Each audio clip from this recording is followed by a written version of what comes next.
Pag wala na kayong kapanatagan, siyang unang hanapin ninyo.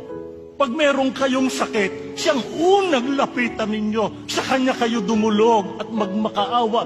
Pagka kayo kinakalog ng matinding agam-agam, lalo na kung kayong ama o ina o magulang na siyang tinatanaw ng inyong mga anak sa kanilang pagiging kalagayan, ang unahin ninyo na lapitan ay ang Panginoon Diyos.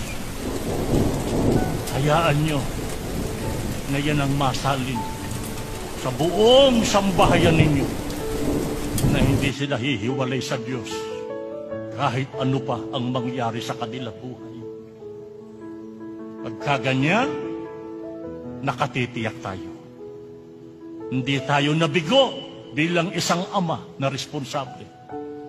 Hindi tayo nabigo bilang isang ina. Hindi nabigo ang isang mabuting magulang kung naisalin niya ang isang tunay na pagkakilala at pananalig sa Diyos sa kanyang sariling sambahayan.